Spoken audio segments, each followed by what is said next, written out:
passé en toute convivialité et puis surtout, je pense qu'il y a une volonté de développer le Sud-Basse-Terre et je trouve que c'est très, très, très important parce que nous avons beaucoup de belles choses à faire découvrir en Sud-Basse-Terre. C'est une belle rencontre, du coup beaucoup d'échanges et puis je constate que tout le monde a envie de travailler ensemble pour pouvoir faire émerger le Sud-Basse-Terre et ça c'est une très bonne chose.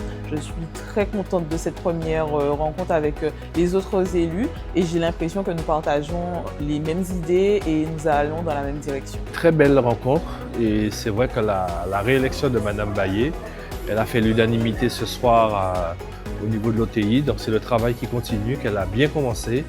Et moi, en tant que président de commission de l'agglomération Sud-Basse-Terre, je serai à ses côtés pour l'accompagner, pour faire rayonner surtout le Sud-Basse-Terre. Nous avons une richesse en partant de Capesterre jusqu'à Bouillante en traversant les Saintes. Nous avons de beaux territoires et il faut faire connaître ce territoire aux touristes qui viennent visiter notre Guadeloupe.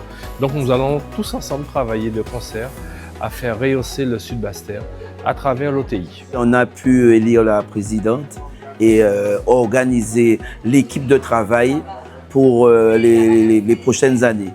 Et donc nous allons faire aussi pas mal de choses pour qu'on puisse développer le Sud-Basse-Terre parce que le Sud-Basse-Terre a besoin de ça.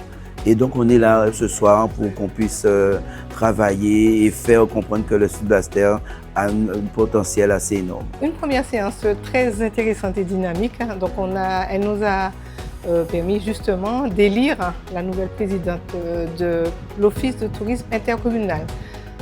Donc beaucoup de messages d'espoir et on se dit qu'il y a une mandature qui vient de se terminer, une mandature courte, mais qui a permis de poser les fondamentaux selon l'explication qui a été donnée. Et là, on est vraiment en route pour instaurer une dynamique dans le Sud-Basse-Terre parce que c'est un très beau territoire de la vie de tous. Je pense que Madame Bayet a toute sa place. On sait qu'elle est très, très, très motivée et je la félicite.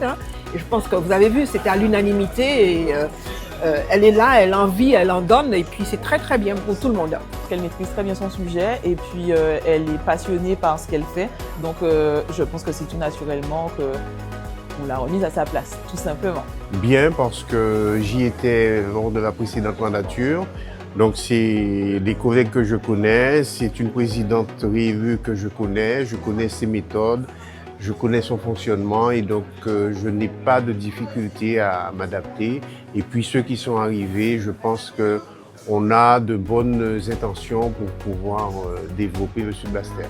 On reste dans la continuité, mais on accélère. Les 2 ans et demi qui viennent de se passer, c'était le moment de structurer et d'installer. Là, ce que je propose dans cette nouvelle mandature, c'est qu'on accélère et qu'on soit vraiment dans des actions concrètes de promotion et de dynamisation du territoire en matière d'attractivité touristique pour que ce soit une destination privilégiée lorsqu'on arrive en Guadeloupe. Le Grand Sud Caraïbes souffre d'un déficit de communication.